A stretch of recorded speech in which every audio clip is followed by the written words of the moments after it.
Friends, இன்னைக்கு நம்ம சேனலில் பார்க்க போகிற வீடியோஸ் என்ன அப்படின்னு பார்த்தீங்கன்னா, ஆனந்த் அப்படிங்கிற ஒருத்தர் வந்து நமக்கு வந்து மெயில் பண்ணியிருந்தாரு. அவரோட பிஎஃப் கிளைம் ஃபார்ம் 10C வந்து ரிஜெக்டட் ஆயிருச்சு. ஸோ இதை வந்து கிளைம் பண்ண முடியலை.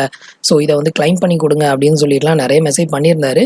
பட் இவருக்கு வந்து எதனால் ரிஜெக்டட் ஆயிருக்கு, இவரால் ஏன் வந்து அப்ளை பண்ண முடியலை, இதை பற்றின டீட்டெயிலை இந்த வீடியோவில் வந்து பார்க்கலாம். ஸோ அதுக்கு முன்னாடி நீங்கள் இது வரைக்கும் நம்மளோட சேனலுக்கு சப்ஸ்கிரைப் பண்ணலை அப்படின்னா மறக்காமல் சப்ஸ்கிரைப் பண்ணிக்கோங்க. நம்மளோட வீடியோஸ் உங்களுக்கு யூஸ்ஃபுல்லாக இருந்தது அப்படின்னா மறக்காமல் உங்களோட ஃப்ரெண்ட்ஸுக்கும் ரிலேட்டிவ்க்கும் ஷேர் பண்ணுங்கள். ஸோ ஃபர்ஸ்ட் வந்து பார்த்தீங்க அப்படின்னா அவர் வந்து அவரோட சர்வீஸ் ஹிஸ்ட்ரியை வந்து நமக்கு வந்து சென்ட் பண்ணியிருந்தாரு. ஸோ இதில் வந்து பார்த்தீங்க அப்படின்னா ஃபர்ஸ்ட் கம்பெனியில் வந்து ஒரு 3 years ஒர்க் பண்ணியிருக்காரு. ஸோ அடுத்த கம்பெனியில் வந்து பார்த்தீங்க அப்படின்னா ஒரு 2 month தான் ஒர்க் பண்ணியிருக்காரு. அடுத்த கம்பெனியில் வந்துட்டு ஒரு 1.5 yearsக்கு ஒர்க் பண்ணியிருக்காரு. ஸோ இதில் வந்துட்டு ஃபர்ஸ்ட் கம்பெனி அண்ட் தேர்ட் கம்பெனியில் வந்து நிறைய டைம் ஒர்க் பண்ணியிருக்காரு. ஸோ அப்படி இருக்கிறப்போ வந்து இவர் ஃபர்ஸ்ட் கம்பெனி அமௌண்ட்டை செகண்ட் கம்பெனிக்கு ட்ரான்ஸ்ஃபரும் பண்ணியிருக்காரு. ஸோ ட்ரான்ஸ்ஃபர் பண்ணிவிட்டு இவர் வந்து நிறைய டைம் வந்து அமௌண்ட் வந்து கிளைம் பண்ணி எடுத்திருக்காரு.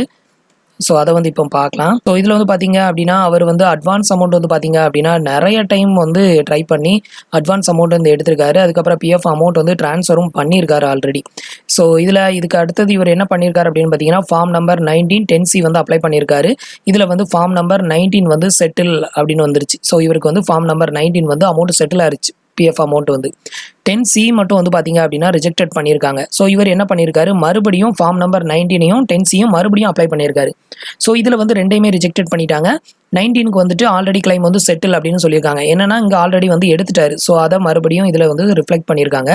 10C வந்து ஆல்ரெடி இவர் எடுக்கல. ஸோ அதையும் அப்ளை பண்ணியிருக்காரு. Not eligible for withdrawal benefit அப்படின்னு வந்து சொல்லியிருக்காங்க. ஸோ என்ன ரீசன் அப்படின்னு பார்த்தீங்கன்னா, ஸோ அதுக்கு முந்தின டைம் வந்து கிளைம் பண்ணி அவருக்கு ரிஜெக்டட் ஆகும்போதே அவங்க வந்து என்ன சொல்லியிருக்காங்க அப்படின்னு பார்த்தீங்கன்னா, please apply form 10C physical claim form scheme certificate benefit அப்படின்னு வந்து சொல்லியிருக்காங்க. ஸோ அப்படின்னா என்ன அர்த்தம் அப்படின்னு பார்த்தீங்கன்னா, ஸோ நீங்கள் வந்துட்டு ஃபிசிக்கல் ஃபார்ம் ஃபில் பண்ணி தான் நீங்கள் வந்து கிளைம் பண்ணணும், ஆன்லைனில் அப்ளை பண்ணாதீங்க அப்படின்னு அர்த்தம். ஸோ உங்களுக்கு வந்து ஸ்கீம் சர்டிஃபிகேட் அப்படிங்கிற ஒன்று வந்து கண்டிப்பாக வேணும். ஸோ நீங்கள் வந்து ஃபஸ்ட்டு ஒர்க் பண்ண கம்பெனிலேருந்து அமௌண்ட்டை வந்து செகண்ட் கம்பெனிக்கு ட்ரான்ஸ்ஃபர் பண்ணிருக்கீங்க. ஸோ அப்படி இருக்கிறப்போ அந்த கம்பெனியோட ஸ்கீம் சர்டிஃபிகேட் வேணும். ஃபஸ்ட்டு ஒர்க் பண்ண கம்பெனியில் போயிட்டு ஸ்கீம் சர்டிஃபிகேட் வாங்கிக்கோங்க. அதையும் கொண்டு போய் உங்களோட பிஎஃப் ஆஃபீஸை காண்டாக்ட் பண்ணி அவங்கக்கிட்ட வந்து ஃபிசிக்கல் கிளைம் ஃபார்ம் வாங்கி அந்த ஃபார்மை மேனுவலாக ஃபில் பண்ணி கொடுத்து நீங்கள் வாங்கின அந்த ஸ்கீம் சர்டிஃபிகேட்டையும் அதோட அட்டாச் பண்ணிக்கோங்க. நீங்கள் வந்து அங்கேயே சப்மிட் பண்ணிட்டு வந்துட்டீங்க அப்படின்னா உங்களுக்கு வந்து கிளைம் செட்டில் ஆயிரும். ஸோ நீங்கள் வந்து ஆன்லைனில் அப்ளை பண்ணக்கூடாது. அதை தான் அவங்க வந்து இதில் வந்து சொல்லியிருக்காங்க. ஸோ ஆன்லைனில் அப்ளை பண்ணீங்க அப்படின்னா உங்களுக்கு ரிஜெக்டட் தான் ஆகும். இப்போ வந்து ஸ்கீம் சர்டிஃபிகேட் கேட்டிருக்காங்க. எதுக்காக அப்படின்னு பார்த்தீங்கன்னா, நீங்கள் ப்ரீவியஸாக ஒர்க் பண்ண கம்பெனிக்கு தான் மெயினாக ஸ்கீம் சர்டிஃபிகேட் கேட்பாங்க. செகண்ட் கம்பெனியில் ஒருவேளை உங்களுக்கு ஸ்கீம் சர்டிஃபிகேட் கிடைக்கலனா கூட பரவாயில்ல. ஏன்னா நீங்கள் லாஸ்ட்டாக ஒர்க் பண்ண கம்பெனிங்கிறப்போ அங்கே வந்து ஸ்கீம் சர்டிஃபிகேட் கேட்க மாட்டாங்க. பட் 2016லேருந்து 2019 வரைக்கும் ஃபஸ்ட்டு ஒர்க் பண்ண கம்பெனியில் வந்து பார்த்தீங்கன்னா 3 years ஒர்க் பண்ணியிருக்கீங்க.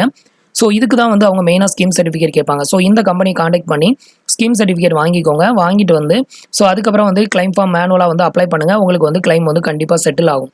மற்றபடி நீங்கள் ஆன்லைனில் என்ன தான் வந்து ட்ரை பண்ணாலும் உங்களுக்கு 10C வந்து ரிஜெக்டட் தான் ஆகும். ஸோ இவங்க ஆல்ரெடி அதை தான் வந்து சொல்லியிருக்கிறாங்க. ஸோ நீங்கள் வந்து ஃபிசிக்கலாக வந்து அப்ளை பண்ணுங்கள், ஸ்கீம் சர்டிஃபிகேட் வச்சு மேனுவல் கிளைமில் அப்ளை பண்ணுங்கள், ஆன்லைனில் பண்ணாதீங்க அப்படின்னு தான் வந்து சொல்லியிருக்காங்க. ஸோ அது தெரியாமல் திருப்பி நீங்கள் ஆன்லைனில் வந்து அப்ளை பண்ணியிருக்கீங்க. ஸோ அதனால தான் வந்து உங்களுக்கு ரிஜெக்டட் பண்ணியிருக்காங்க. ஸோ உங்களுக்கு ஃபிசிக்கலாக கிளைம் பண்ணதுக்கு இது மாதிரி வந்து டிஸ்பிளே பண்ணியிருக்காங்க அப்படின்னாலே ஃபிசிக்கலாக போங்க. ஸோ அதுக்கப்புறம் நீங்கள் ஆன்லைனில் பண்ணீங்க அப்படின்னா கண்டிப்பாக ரிஜெக்டட் தான் ஆகும். ஸோ அவங்களுக்கு வந்து ஏதாவது டவுட் இருந்தது அப்படின்னா இது மாதிரி ஸ்கீம் சர்டிஃபிகேட்லாம் கேட்க தான் செய்வாங்க. ஸோ அப்படி இருக்கிறப்போ அந்த கம்பெனியில் ஸ்கீம் சர்டிஃபிகேட் வாங்கிக்கோங்க. கண்டிப்பாக நீங்கள் வந்து ஃபஸ்ட்டு கம்பெனியில் ஸ்கீம் சர்டிஃபிகேட் வாங்கி ஆகணும். லாஸ்ட்டாக ஒர்க் பண்ண கம்பெனியில் கூட உங்களுக்கு ஸ்கீம் சர்டிஃபிகேட் தேவைப்படாது. அதில் வந்து 1.5 years தான் ஒர்க் பண்ணிக்கிங்க. அதுக்கு முன்னாடி ஒர்க் பண்ணால் ஃபஸ்ட்டு கம்பெனியில் 3 years ஒர்க் பண்ணிக்கிங்க. ஸோ அதுக்கு ஸ்கீம் சர்டிஃபிகேட் வாங்கி பிஎஃப் ஆஃபீஸை காண்டாக்ட் பண்ணி மேனுவலாக கிளைம் பண்ணுங்கள். 100% உங்களுக்கு கிளைம் ஆகும். ஸோ ஃப்ரெண்ட்ஸ், இந்த இன்ஃபர்மேஷன் உங்களுக்கு ரொம்பவே யூஸ்ஃபுல்லாக இருந்திருக்கும் அப்படின்னு நினைக்கிறேன். நம்மளோட வீடியோஸ் பிடிச்சிருந்ததுன்னா லைக் பண்ணுங்கள், ஷேர் பண்ணுங்கள், கமெண்ட் பண்ணுங்கள். மறக்காமல் நம்மளோட சேனலுக்கு சப்ஸ்கிரைப் பண்ணுங்கள். தேங்க்ஸ் ஃபார் வாட்சிங்.